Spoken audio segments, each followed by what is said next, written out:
La gracia y la paz de Cristo esté con todos ustedes. Estamos estudiando la serie Los Postreros Días.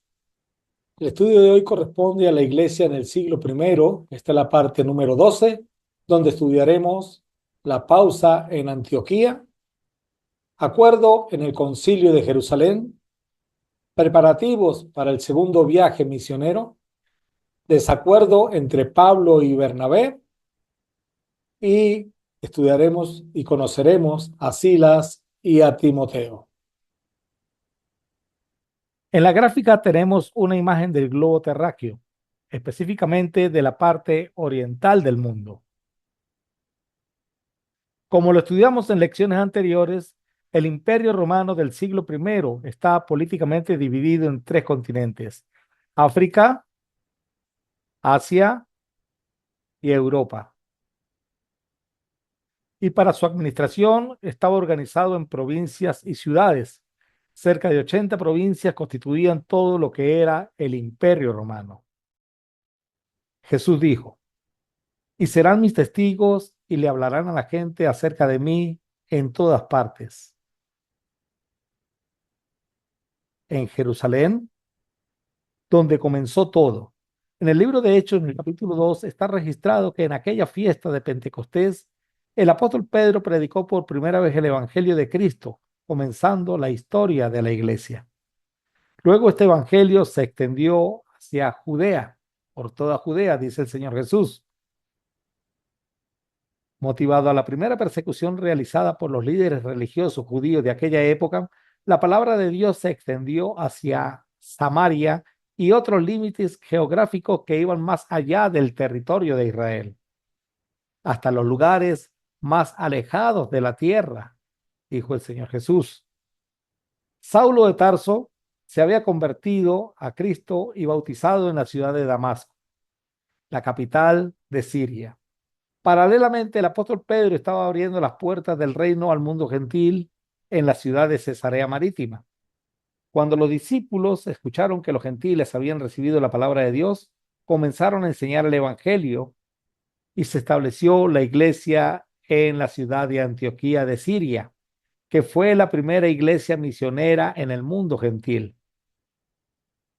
Bernabé subió de Jerusalén a Antioquía para observar con sus propios ojos cómo los gentiles se regocijaban en Cristo. Y luego se desplazó hacia Tarso para buscar a Saulo y traerlo hasta Antioquía, donde comenzarían su gran aventura. Dos discípulos fueron escogidos por el Espíritu Santo en Hechos capítulo 13, Bernabé y Saulo. A ellos se les unió Juan Marcos, de quien hablamos también en la lección anterior. Estos comenzaron su gran aventura y se desplazaron hasta la isla de Chipre, de donde era oriundo Bernabé. Atravesaron toda la isla y fueron hasta la ciudad de Pafos, donde predicaron a Sergio Paulo y este se convirtió al evangelio. De Pafos navegaron hasta la ciudad de Perge, donde sucedieron varias cosas. Primero, Juan Marcos decide abandonar la nave.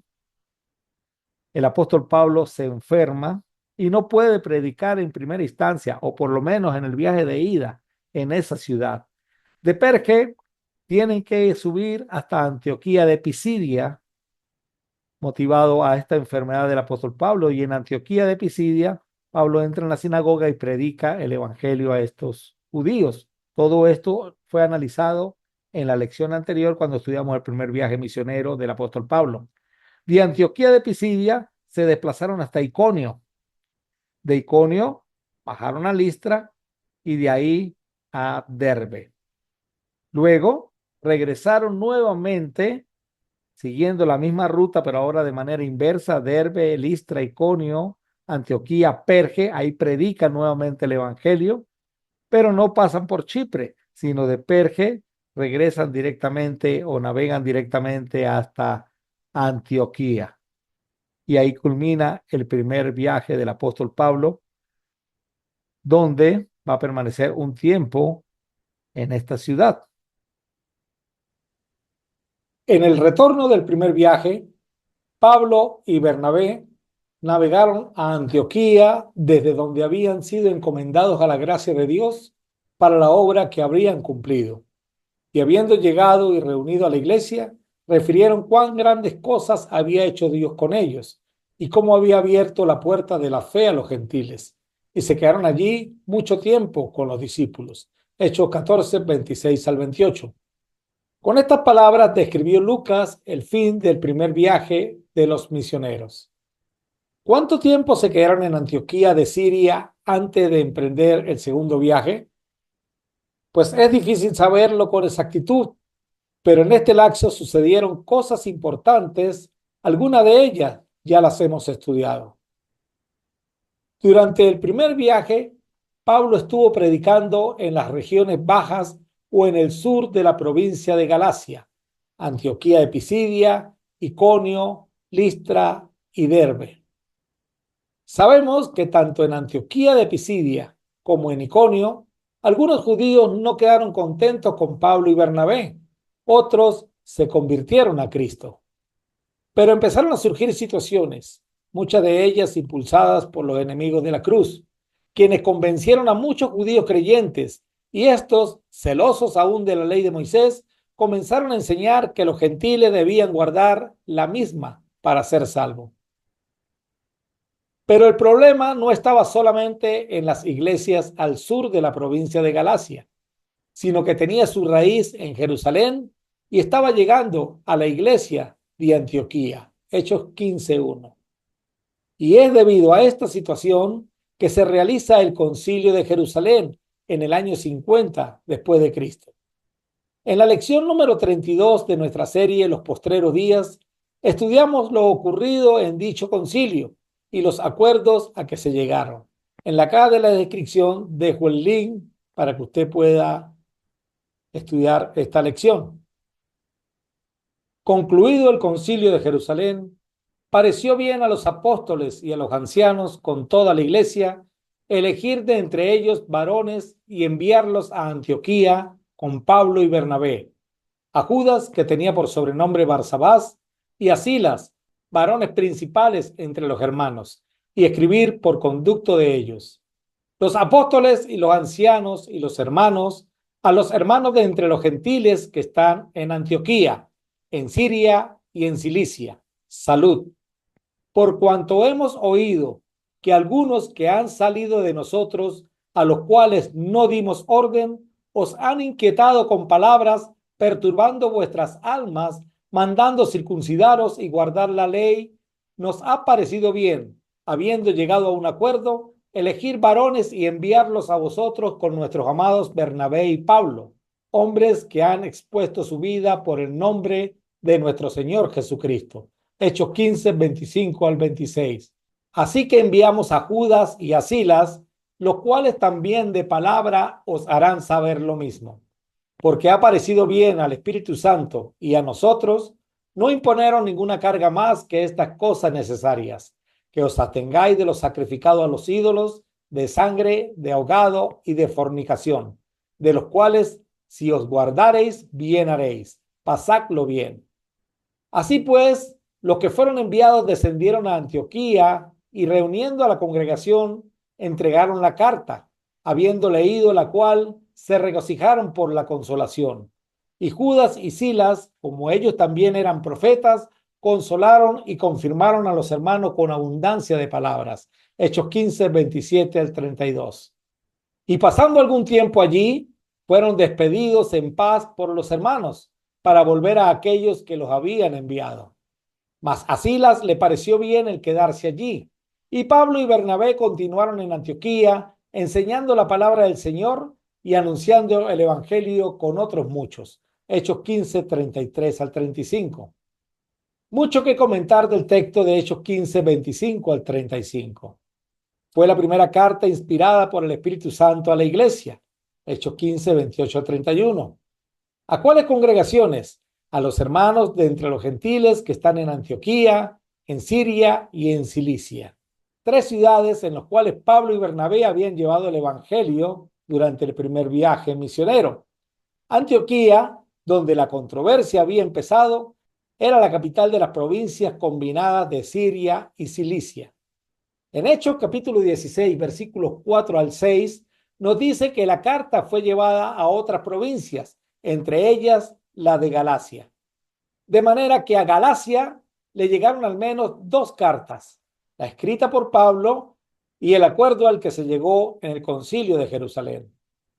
Una de las cosas a resaltar y que hablaremos posteriormente es que no solo enviaron la carta, sino que la enviaron con dos hombres fieles y valiosos, ambos judíos, y muy diferentes a los que fueron a crear la controversia. Estos sí iban en nombre de la iglesia en Jerusalén. El acuerdo al cual llegaron: no permitir que los judaizantes siguieran perturbando el alma de los gentiles, obligándolos a circuncidar y a guardar la ley de Moisés. No obstante, se solicitó a los gentiles que se abstuvieran de determinadas costumbres consideradas normales en su cultura, pero que resultaban inaceptables para los judíos. Que os abstengáis de lo sacrificado a ídolos, de sangre, de ahogado y de fornicación. Hechos 15:29. En Hechos 15:20 dice, sino que se les escriba que se aparten de las contaminaciones de los ídolos, de fornicación, de ahogado y de sangre. Pero, ¿por qué precisamente de estas cosas? Estas tenían que ver con la idolatría o las contaminaciones de los ídolos. La primera fue abstenerse de lo sacrificado a los ídolos. Ello se refería a la carne sacrificada en los altares paganos. Solo una fracción de ella era realmente quemada en el altar. Lo que sobraba la comían los sacerdotes paganos o el oferente. Algo de ella se vendía en la plaza del mercado, donde alcanzaba altos precios porque era carne de primera calidad. En una oportunidad, hablando con un carnicero, me manifestó que la carne más exquisita y blanda es la que extraen de los animales que matan en las corridas de toros. Analizando, esta carne no se lleva a las carnicerías, sino que se reparten entre ellos y la que se vende es a altos precios. La mayoría de los gentiles cristianos habían comido de ella durante toda su vida, pero los judíos cristianos no, y hacerlo era altamente ofensivo para ellos. Tiempo después, Pablo le diría a los corintios, de todo lo que se vende en la carnicería comed, sin preguntar nada por motivo de conciencia. Y no era que Pablo estaba llevando la contraria al acuerdo llegado, sino que probablemente, como mencioné anteriormente, lo que servían no era sacrificado a los ídolos. Y si lo llegaba a hacer, esta era la directriz. Si algún incrédulo os invita y queréis ir, de todo lo que se os ponga delante comed, sin preguntar nada por motivo de conciencia. Mas si alguien os dijere, esto fue sacrificado a los ídolos, no lo comáis, por causa de aquel que lo declaró y por motivo de conciencia, porque del Señor es la tierra y su plenitud. La conciencia, digo, no la tuya, sino la del otro. Pues, ¿por qué se ha de juzgar mi libertad por la conciencia de otro? Y si yo con agradecimiento participo, ¿por qué he de ser censurado por aquello de que doy gracias? Si pues coméis o bebéis o hacéis otra cosa, hacedlo todo para la gloria de Dios. No seáis tropiezo ni a judíos, ni a gentiles, ni a la iglesia de Dios. Como también yo en todas las cosas agrado a todos, no procurando mi propio beneficio, sino el de muchos, para que sean salvos. 1 Corintios 10, 27 al 33. Entonces estamos claros, el apóstol Pablo les decía a ellos que podían comer de todo lo que se vendía en la carnicería, primeramente porque tal vez lo sacrificado a los ídolos no llegaba a la carnicería, pero si esta carne llegase a venderse en las carnicerías, esta era la directriz. Si algún incrédulo los invita a comer, coman y no pregunten nada por motivo de conciencia. Pero si esa persona le dice, fue sacrificado a los ídolos, no lo coman. Pero no por la conciencia tuya, porque si tú oras, o si el cristiano oraba por esa comida, nadie podía juzgar eso. Si yo con agradecimiento participo, ¿por qué he de ser censurado por aquello de que doy gracias? Pero debía abstenerse de comerlo por la conciencia de aquel que dijo, esto es sacrificado de los ídolos.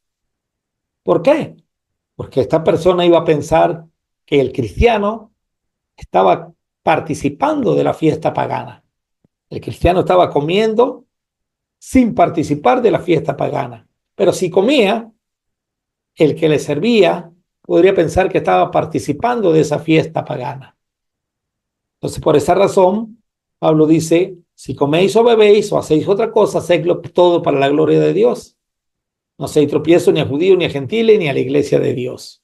Como también Pablo lo hacía, no procurando su propio beneficio, sino el de muchos, y el propósito principal, para que sean salvos. La segunda prohibición era abstenerse de la fornicación o las relaciones sexuales ilícitas. La fornicación había sido siempre condenada por Dios, pero aquí había algo diferente. En muchas culturas paganas antiguas, la sexualidad, incluyendo la fornicación, desempeñaba un papel central en los rituales religiosos y se consideraba un medio para conectarse con la fuerza de la naturaleza y los dioses. Estas prácticas, a menudo vinculadas a la fertilidad y la renovación, eran vistas como una forma de honrar y apaciguar a las deidades. También la fornicación era vista desde una manera placentera, no dañina. Los epicúreos, entre los filósofos gentiles, defendían la idea de que la fornicación era una actividad que, lejos de ser dañina, podía contribuir al placer y al bienestar individual. Pero también estaban los gentiles de filosofía estoica. Entre ellos tenemos a Lucio Anneo Séneca, quien vivió entre el 4 a.C. y el 65 después de Cristo, y es considerado uno de los pensadores más importantes del estoicismo. Séneca fue tutor y consejero del emperador Nerón durante sus primeros años de gobierno, antes de que el emperador abrazara la filosofía epicúrea. Séneca afirmaba que la inocencia no es rara, es inexistente, y con ello estaba pintando un cuadro sombrío y pesimista sobre la moralidad de su época. Esta afirmación, aunque pueda parecer exagerada, revela una profunda preocupación del filósofo estoico por la decadencia de las costumbres y la pérdida de los valores tradicionales en la sociedad romana. La inocencia no es rara, es inexistente, afirmó Séneca, el filósofo estoico. Podemos ver cuán preocupante era la fornicación en el primer siglo. Si judíos y gentiles deseaban convivir, los gentiles debían abstenerse de estas prácticas, aparte de que era un mandamiento del Señor Jesús. La tercera prohibición era abstenerse de lo ahogado y la sangre. Siglos más tarde, los comentaristas tomarían la palabra sangre como referencia al asesinato, pero en Hechos 15 los términos lo que es estrangulado y la sangre se refieren probablemente a las prácticas comunes de los gentiles de comer la carne con la sangre en ella y beber la sangre de los animales.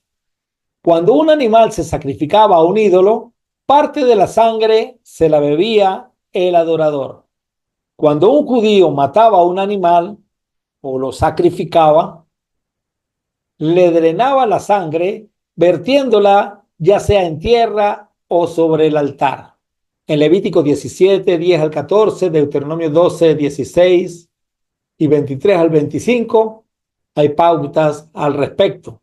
El judío llegaba, degollaba al animalito y la sangre era vertida en un tazón donde el sacerdote hacía el acto de expiación en el altar del holocausto.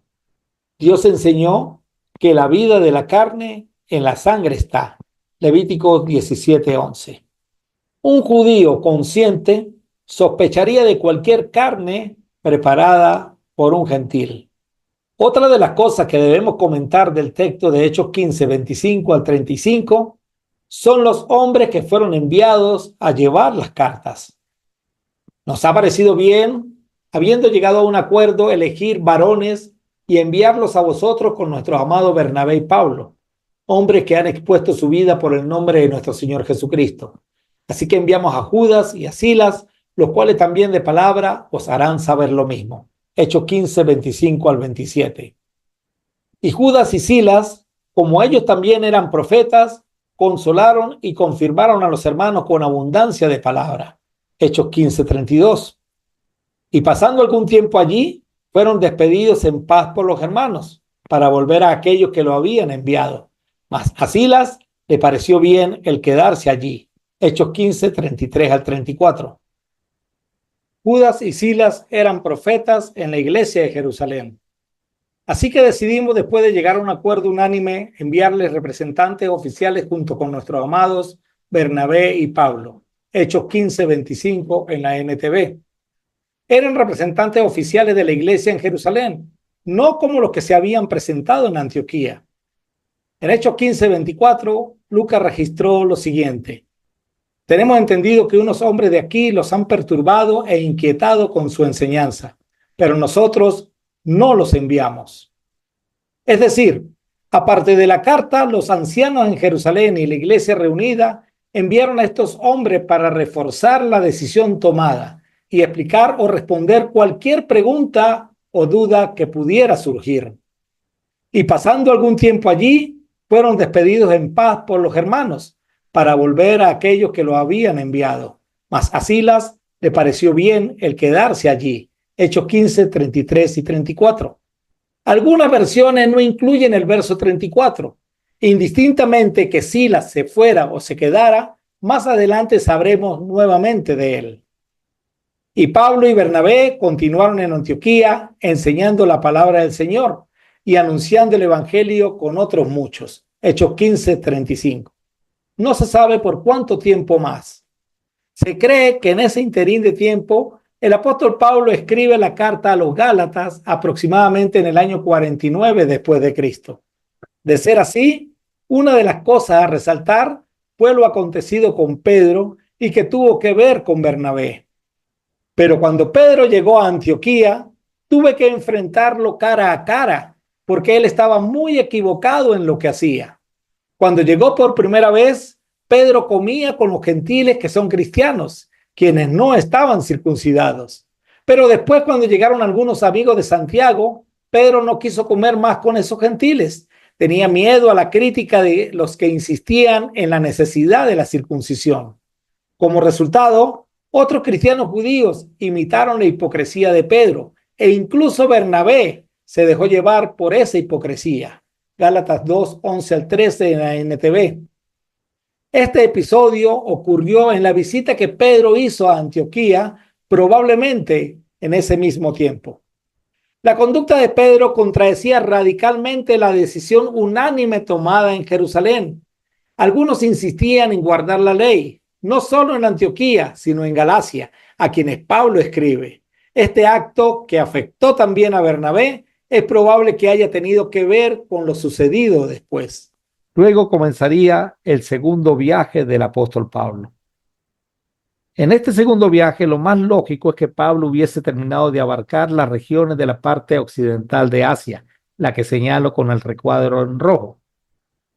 Pero veremos que no fue así, pues el Espíritu Santo le mandará a predicar al occidente del mar Egeo, señalado ahí en la gráfica. ¿Qué quedaba en el occidente del mar Egeo?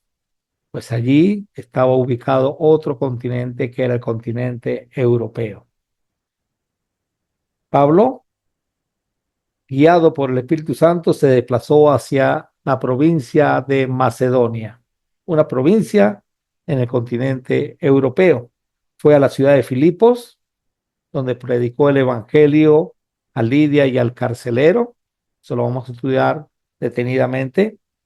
Luego bajó a Tesalónica, después se desplazó hasta Berea, donde señala la Biblia que los que escuchaban la palabra ahí eran más nobles que los que estaban en Tesalónica porque recibieron la palabra con toda solicitud, escudriñando cada día las escrituras para ver si lo que Pablo les decía era correcto. Eso está en Hechos capítulo 17, versículo 11. De Berea se desplazaron hacia otra provincia del Imperio Romano, que era la provincia de Acaya. ¿Qué ciudades estaban en esta provincia de Acaya?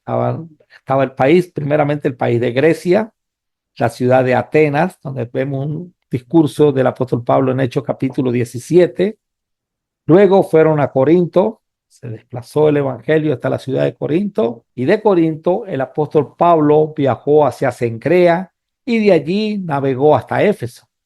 En Éfeso el apóstol Pablo no predicó en esa oportunidad, dijo que regresaría más tarde. De Éfeso se desplazó hasta Cesarea Marítima, donde vivía Cornelio, donde había sido predicado por primera vez el evangelio a los gentiles, y de Cesarea Marítima fue a la iglesia de Jerusalén para estar allí con los hermanos un tiempo, y de allí regresó nuevamente hasta la ciudad de Antioquía de Siria. Este es un resumen del segundo viaje misionero del apóstol Pablo, viaje que estudiaremos ciudad por ciudad. Segundo viaje misionero de Pablo, entre el año 50 y el 52 después de Cristo. Después de algunos días, Pablo dijo a Bernabé: volvamos a visitar a los hermanos en todas las ciudades en que hemos anunciado la palabra del Señor, para ver cómo están. Hechos 15:36. Y Bernabé quería que llevasen consigo a Juan, el que tenía por sobrenombre Marcos. Pero a Pablo no le parecía bien llevar consigo al que se había apartado de ellos desde Panfilia y no había ido con ellos a la obra. Hechos 15:37-38.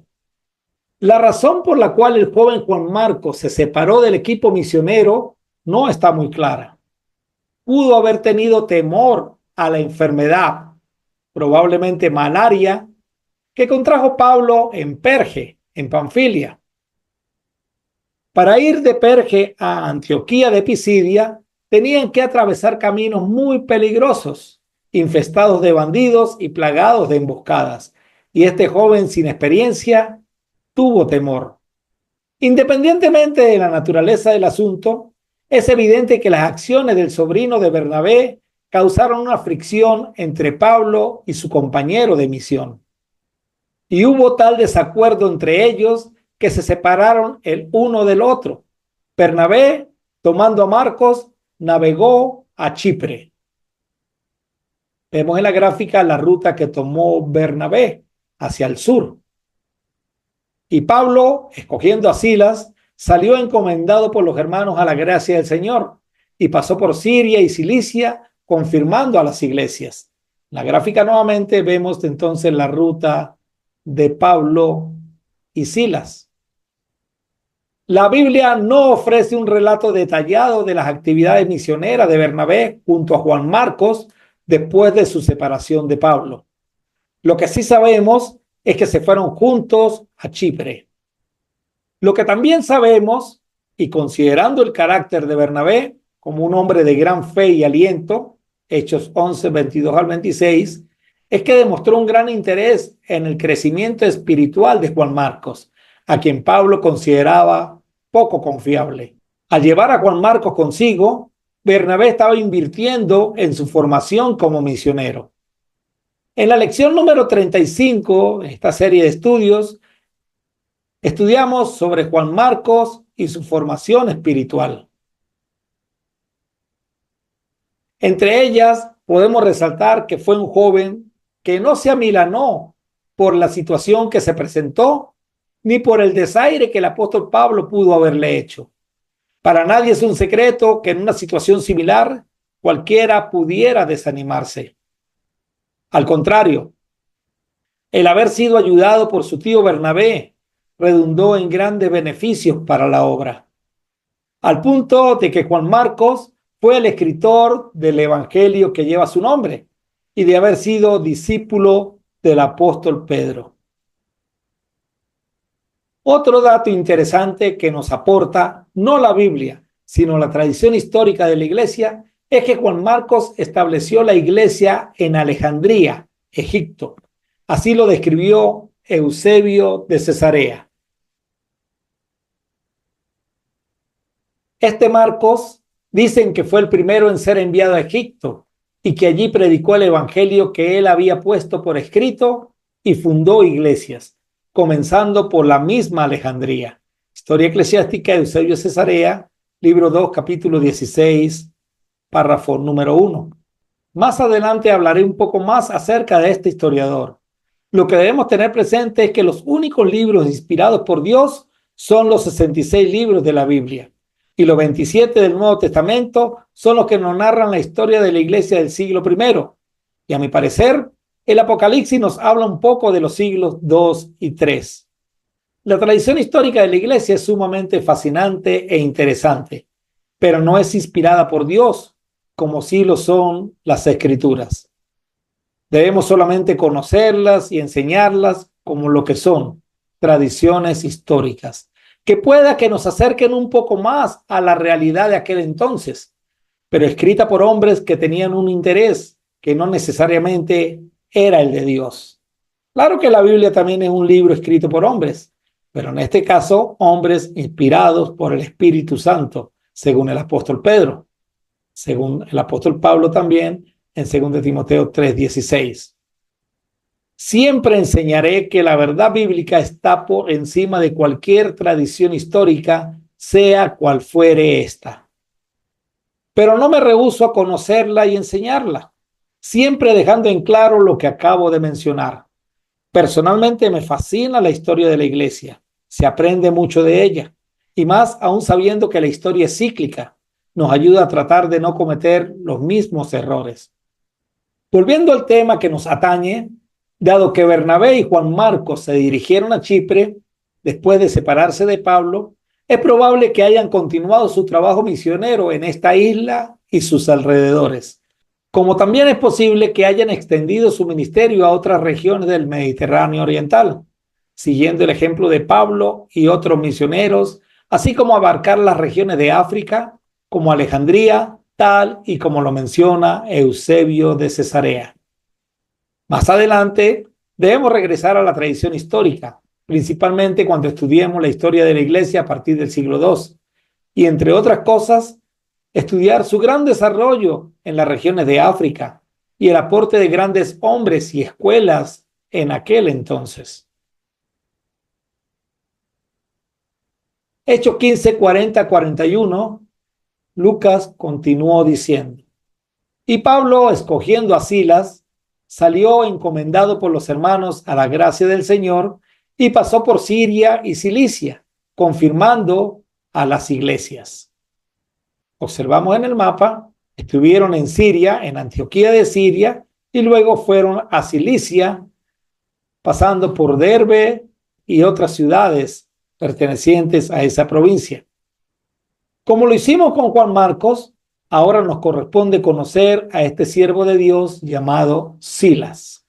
Entonces pareció bien a los apóstoles y a los ancianos, con toda la iglesia, elegir de entre ellos varones y enviarlos a Antioquía con Pablo y Bernabé, a Judas, que tenía por sobrenombre Barsabás, y a Silas, varones principales entre los hermanos. Hechos 15, 22. Esta es la primera vez que leemos acerca de Silas, por lo que podríamos decir que era una persona de carácter reconciliatorio. Su papel dentro de la iglesia era prominente. Junto con Barsabás, eran varones principales entre los hermanos. La palabra griega hegeomai, que se traduce en nuestro español como principales, tiene la misma raíz de la que se traduce como pastores en Hebreos 13:17. Por lo que algunos creen que Judas y Silas eran ancianos, pastores de la iglesia de Jerusalén. Siendo así, tendría sentido que la iglesia de Jerusalén enviara a 2 de sus ancianos para representarla. Así que enviamos a Judas y a Silas, los cuales también de palabra os harán saber lo mismo. Hechos 15, 27. Era tal la confianza que se había depositado en estos hombres que su palabra tenía el mismo valor que lo escrito en la carta. Esto por si habían algunos que pudieran haber dicho que la carta había sido escrita por Pablo y Bernabé de regreso a Antioquía. Siendo Judas y Silas también profetas, exhortaron y confortaron a los hermanos con un largo mensaje. Y después de pasar allí algún tiempo, fueron despedidos en paz por los hermanos para volver a aquellos que los habían enviado. Pero a Silas les pareció bien quedarse allí. Hechos 15, 32 al 34, en la Biblia de las Américas. Silas era un siervo del Señor, con muchos dones, que se ocupaba en servir en la obra del Señor en donde ésta lo necesitara. De ser cierto que fue anciano en Jerusalén, ahora estaba dispuesto a colaborar con la obra en la parte gentil. Mas Pablo escogió a Silas y partió, siendo encomendado por los hermanos a la gracia del Señor, y viajaba por Siria y Cilicia, confirmando a las iglesias. Hechos 15, 40 al 41, la Biblia de las Américas. Silas fue parte del equipo misionero del apóstol Pablo a partir de su segundo viaje misionero. Y es que resultó ser un gran compañero. Al igual que Pablo, podía también hablar por inspiración, pues era profeta, así que podía compartir la carga del trabajo. Al igual que Pablo, Silas era un ciudadano romano, según Hechos 16:37, así que gozaba de los mismos derechos políticos de este. También tenía una condición que lo volvía singularmente adecuado para el viaje, y es la siguiente: podía confirmar la genuinidad de las cartas de Jerusalén cuando éstas fueron entregadas a las congregaciones. Hechos 16:4, tal como lo había hecho en Antioquía, Hechos 15, 22 y 27. Todo esto fue tomado de la Escuela de Predicación Impresa, La Verdad para Hoy, la serie del libro de Hechos. Al igual que Pablo, quien tenía dos nombres, uno judío, Saulo, y el otro latín, Pablo, por ser ciudadano romano, Silas también tenía dos nombres, uno judío, Silas, y el otro latín era Silvano. Silas, en lengua aramea, significa pequeño Saúl, y es destacable que la raíz de su nombre sea igual que el de Saulo y a su vez de Saúl, primer rey de Israel. Es por esa razón que algunos biógrafos piensan que Silas era de la tribu de Benjamín. Siendo esto así, el segundo viaje misionero, compañeros Pablo y Silas eran dos benjaminitas predicando el evangelio a los gentiles.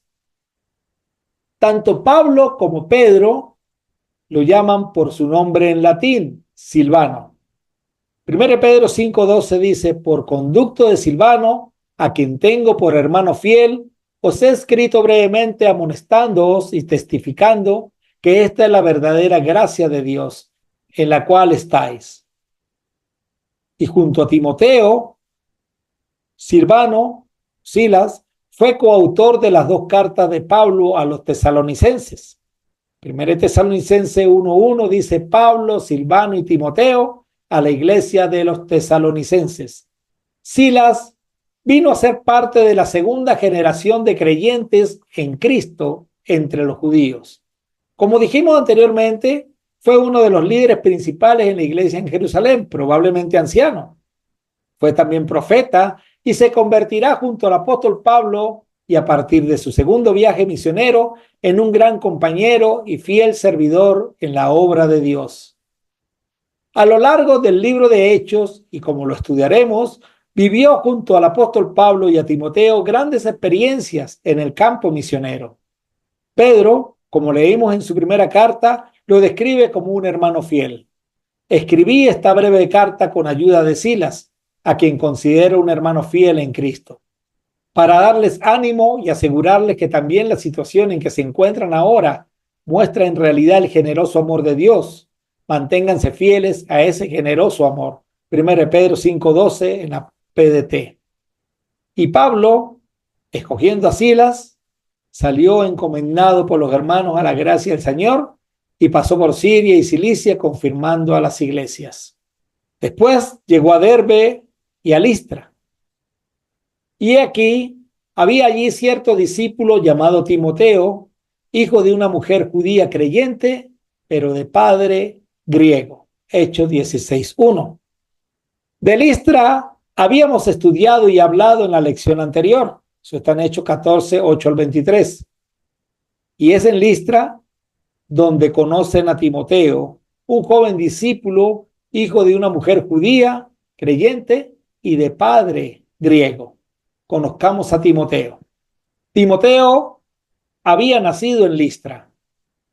Aunque Listra se encontraba geográficamente en la región de Licaonia, a nivel administrativo formaba parte de la provincia romana de Galacia. Actualmente no existe una ciudad moderna con el nombre de Listra. Los arqueólogos han identificado su ubicación aproximada con un montículo al norte de Hatunzaraí, a unos 32 kilómetros de Konia, antigua Iconio. Listra era una ciudad muy religiosa, idolátrica y supersticiosa. Allí fue donde llamaron a Pablo Mercurio o Hermes y a Bernabé Júpiter o Zeus. La leyenda frigia por la cual fueron llamados así ya lo estudiamos en la lección anterior y los motivos por los cuales Pablo fue apedreado y sacado muerto de esa ciudad. En Listra no había sinagoga, por lo que Timoteo nació y vivió en una ciudad donde muy probablemente los judíos se reunían cerca de algún río o en alguna casa en particular. Su padre era griego y Timoteo no fue circuncidado, como manda la ley, por lo que podríamos decir que su padre tuvo influencia al respecto. Pero más fue la influencia espiritual de la madre y de su abuela. Pablo escribió: trayendo a la memoria la fe no fingida que hay en ti, la cual habitó primeramente en tu abuela Loida y en tu madre Eunice, y estoy seguro que en ti también, según Timoteo 1:5. Pero persiste tú en lo que has aprendido y te persuadiste, sabiendo de quién has aprendido, y que desde la niñez has sabido las sagradas escrituras, las cuales te pueden hacer sabio para la salvación por la fe que es en Cristo Jesús, según Timoteo 3:14 al 15. Es muy probable que Timoteo haya conocido el Evangelio durante el primer viaje misionero del apóstol Pablo. Es posible que haya sido testigo ocular del trato que los habitantes de Listra le dieron al apóstol, influenciado por los judíos de Iconio y Antioquía, Hechos 14:19. Esto, lejos de atemorizar a Timoteo, creó gran influencia en él, al punto de que su testimonio entre los hermanos creció enormemente. Y daban buen testimonio de él los hermanos que estaban en Listra y en Iconio, Hechos 16:2. Aunque Pablo, tiempo después, haya tenido que recordárselo. Por lo cual te aconsejo que avives el fuego del don de Dios que está en ti por la imposición de mis manos, porque no nos ha dado Dios espíritu de cobardía, sino de poder, de amor y de dominio propio. Por tanto, no te avergüences de dar testimonio de nuestro Señor, ni de mí, preso suyo, sino participa de las aflicciones por el Evangelio, según el poder de Dios, según de Timoteo 1:6 al 8. Pero tal fue el testimonio de este gran siervo de Dios, que Pablo, en la carta a los filipenses, dijo lo siguiente: espero en el Señor Jesús enviaros pronto a Timoteo, para que yo también esté de buen ánimo al saber de vuestro estado. Pues a ninguno tengo del mismo ánimo y que tan sinceramente se interese por vosotros, porque todos buscan lo suyo propio, no lo que es de Cristo Jesús. Pero ya conocéis los méritos de él, que como hijo a padre ha servido conmigo en el Evangelio. Filipenses 2:19 al 22. De modo que el testimonio que daban de él los hermanos de Listra e Iconio fue multiplicado por el apóstol Pablo. Timoteo fue un gran colaborador en el trabajo misionero, al punto que sirvió como evangelista en la ciudad de Éfeso, a donde Pablo le escribe 2 de sus cartas. Aparte de lo que nos dice la carta de Pablo y el libro de Hechos, tenemos una mención de Timoteo en el libro de Hebreos. Sabed que está en libertad nuestro hermano Timoteo, con el cual, si viniere pronto, iré a veros. Hechos 13 al 23. De manera que el autor del libro de Hebreos también da buen testimonio del hermano Timoteo. Y Timoteo estuvo también preso por causa de Cristo. No sabemos cómo murió Timoteo. Se cree que esta pudo haber ocurrido cerca del año 96, siendo emperador de Roma Domiciano. Según la posterior historia eclesiástica de Eusebio, Timoteo fue el primer obispo de Éfeso. De Timoteo al menos se refiere que fue el primero en ser designado para el episcopado de la iglesia de Éfeso, así como Tito de las iglesias de Creta. Historia eclesiástica, libro 3, capítulo 4, párrafo 5. De ser esto cierto, Timoteo tuvo que haber contraído matrimonio y tener hijos, pues el mismo apóstol Pablo le dio esas directrices. 1 Timoteo 3, 1 al 7. Pero me surgen algunas dudas, pues según Eusebio, Timoteo fue el primero en ser designado para el episcopado.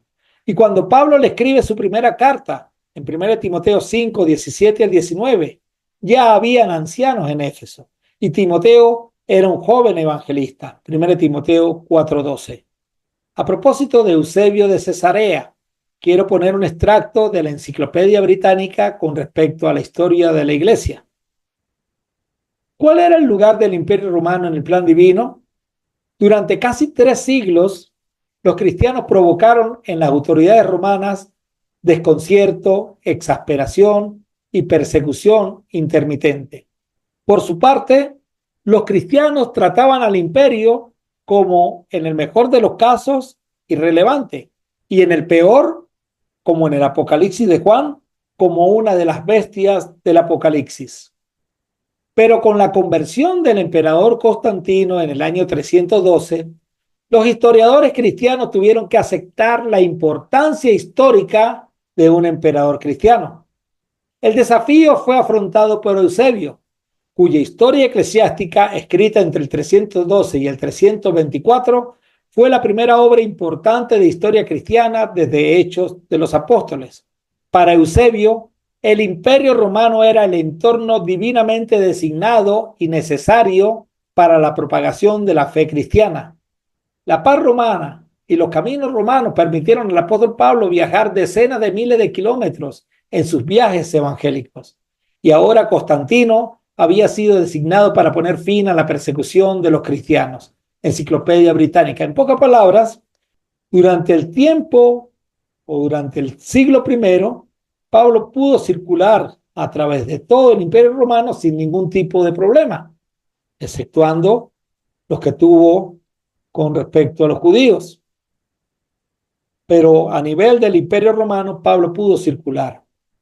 Luego, en el siglo II, vino toda la persecución del Imperio Romano sobre la iglesia. Siglo II y siglo III. Ya en el siglo IV, en el año 325, cuando Constantino celebran el concilio de Nicea, y es Constantino el que prácticamente oficializa el cristianismo. Entonces Eusebio dice que al principio Pablo pudo trabajar sin el impedimento del Imperio Romano, luego vino la persecución, es el impedimento, y luego viene Constantino nuevamente a crear el ambiente necesario, el tiempo necesario o el espacio necesario para el crecimiento del evangelio. Por eso es que él piensa, Eusebio pensaba que Constantino era un personaje enviado por Dios para que el evangelio siguiera creciendo. Uno de los momentos más destacados en la vida de Eusebio fue su participación en el primer concilio de Nicea en el año 325 después de Cristo. Este sínodo fue convocado por el emperador Constantino con el objetivo de abordar la controversia arriana que dividía a la iglesia en ese momento. Allí Eusebio emergió como una figura prominente y fue uno de los principales defensores de dicha posición. Según un estudio detallado de sus escritos producidos entre el año 318 y el 325, estos muestran mayor tendencia arriana, posiblemente por su entendimiento errado. Así que son usados ampliamente para abogar en contra de su ortodoxia, mientras que los posteriores al sínodo son más consistentes con la doctrina trinitaria y, por supuesto, más utilizados por los defensores de Eusebio para demostrar su ortodoxia.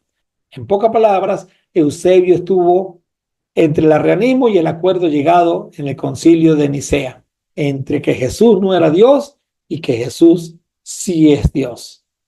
Indistintamente de lo aprobado en el concilio de Nicea, respaldado por las escrituras y en clara oposición a la doctrina arriana, quien entre otras cosas no creía ni confesaba la divinidad de nuestro Señor, pienso que Eusebio, quien simpatizaba con esta enseñanza, cambió de parecer, más por la influencia política que por su misma fe.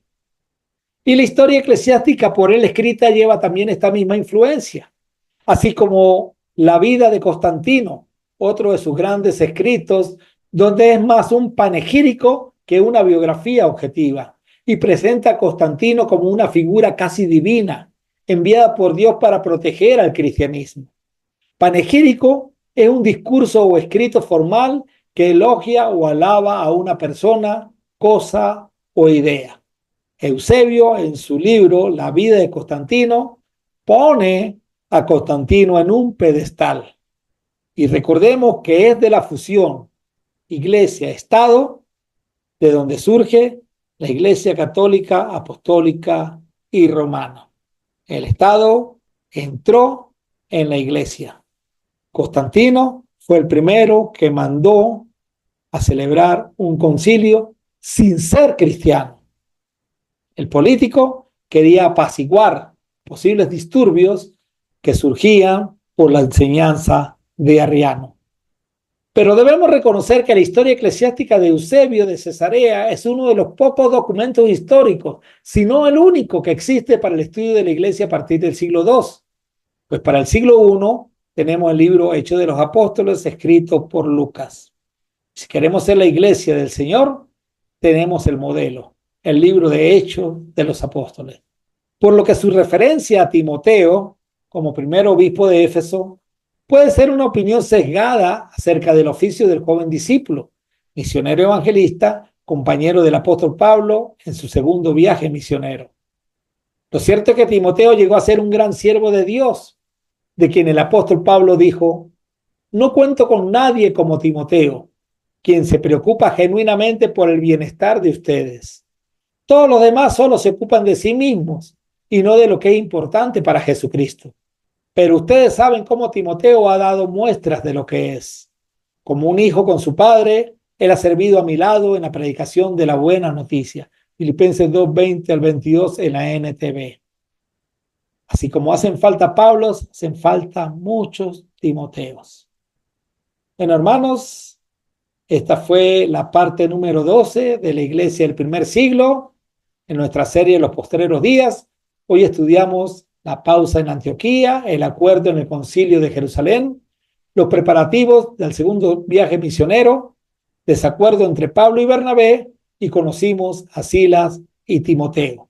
La próxima lección, Dios mediante, seguiremos estudiando y avanzando y acompañando al apóstol Pablo en su segundo viaje misionero.